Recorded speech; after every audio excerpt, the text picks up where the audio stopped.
Hi guys, so today we're going to be doing another video on my new car, my new daily car anyway, the 4 Series. This is a 430 diesel. I just want to start by saying why I actually chose this car in the first place. It was based on my 3 Series. I had a 320 diesel, but the convertible one, which from the saloon was a completely different car anyway. However, don't be fooled, this is nothing like a 3 Series. In fact, the only panel that it shares with the new shape or the same shape 3 Series is the bonnet. Every other panel on the car is actually different. Before we start having a proper look around the car, let's just start with a few of the boring things that people who want to buy these cars sometimes like to know. So we're going to start with boot space. The one thing that I was a bit annoyed about with this car is it doesn't have the option where you can just waggle your foot underneath and it opens the boot. If you've got bags in your hands, you do have to open it manually or with the key. Anyway, the boot is actually quite big compared to an A5 or a C-Class. It is, you can use it for all sorts of things. It's really practical for a coupe anyway, and if you have got really large items and things, I don't know if it's an optional extra, but you do have these levers over here where you can just pull them and then push the seats forward and it just opens into the back of the car and you can fit loads of stuff in there. As you can tell, my camera equipment's all over the place. So moving on, let's look at the indoor storage practicality thing. Door bins compared to the last 3 Series coupe, they're massive. You can fit loads of stuff in there. A big bottle of water, they're really good. This one doesn't seem to have that little pocket where you can put stuff in there. Obviously in the middle you've got this thing where you can just put your wallet, your phone, whatever, and in here you've also got USB connectivity and AUX as well. You've got 2 good sized cup holders there, then you've got this little useless thing here with a cigarette lighter and that. Now if we open the dashboard, again it's a fair size, fit some stuff in there, a few tissues, whatever. Now if we look in the back, this is really important for a lot of people who go for these cars, and it's another thing that puts them off.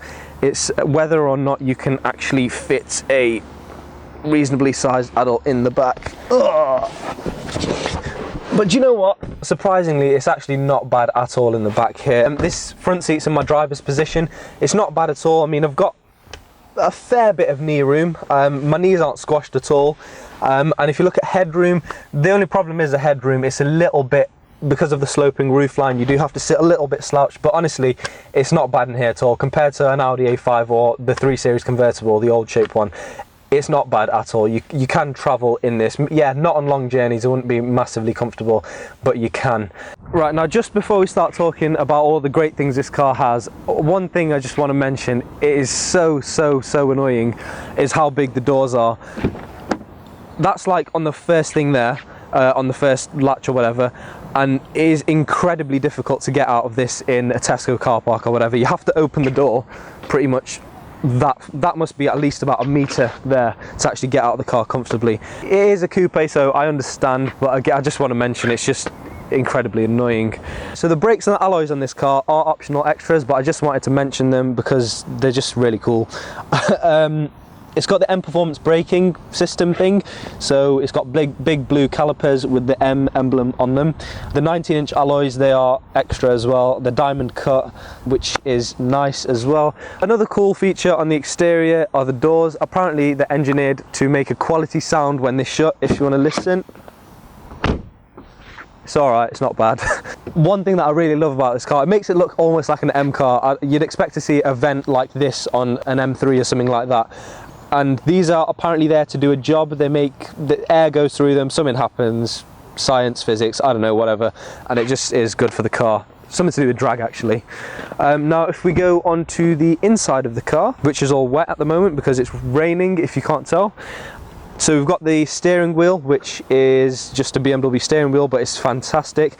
The paddle shift as well here, which I'm pretty sure is an optional extra as well. It is fairly good if you want to drive it like a sports car once in a while. One of the things I love about this car is the red leather. I'm not sure if you have to pay extra for that, but I do know that all the leather across here that you get on the dash, that's standard. You get leather as standard on the seats and on the side door things as well.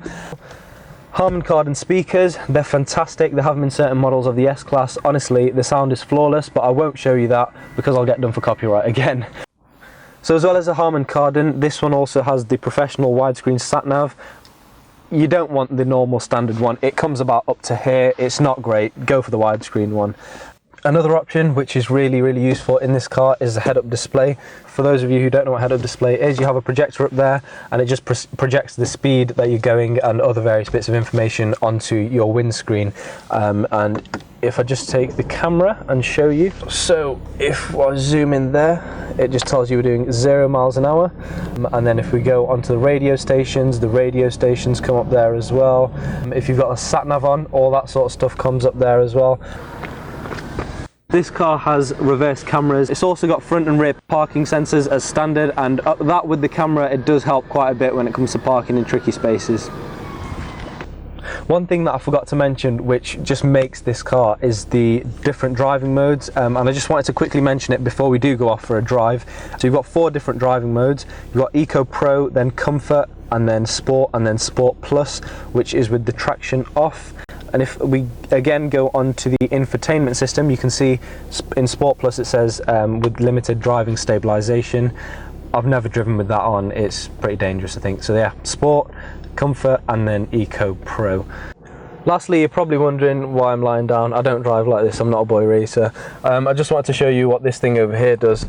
So that, when you get into the car, hands you your seatbelt, so you don't have to reach back and get it. That's pretty useful because you do have to reach back all the way to get it if you didn't have one of them. Yeah. So the real question you're probably wondering is what this car's like to drive. It's got a split personality. It's not just a sports car. It's so easy to live with every day because in comfort mode, the steering wheel's really light. It is genuinely a nice cruiser. When you do put it in sport though, when you do put the adaptive dampers in sport, it does 0 to 60 in 5.5 seconds.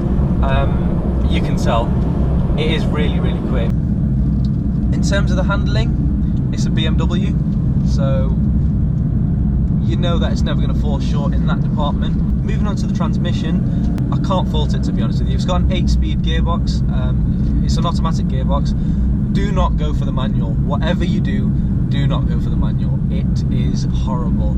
Another thing you might be interested in when buying this car is the MPG it does. Compared to the 420, it is a little bit worse, but honestly it's worth it. It really is worth it. It still gets around 50 miles to the gallon according to BMW, and to be fair, the figures aren't that far off.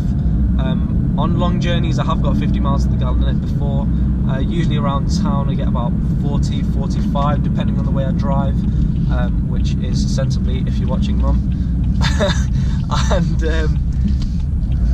yeah, it's not bad. The fuel consumption is not bad at all. You can you definitely can have it as a daily, and even if you do quite a bit of mileage, it will be okay.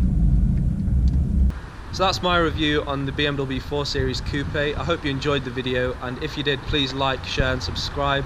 I've only got about 11 subscribers at the moment, so if you want more videos, please do subscribe. Thanks for watching. Bye.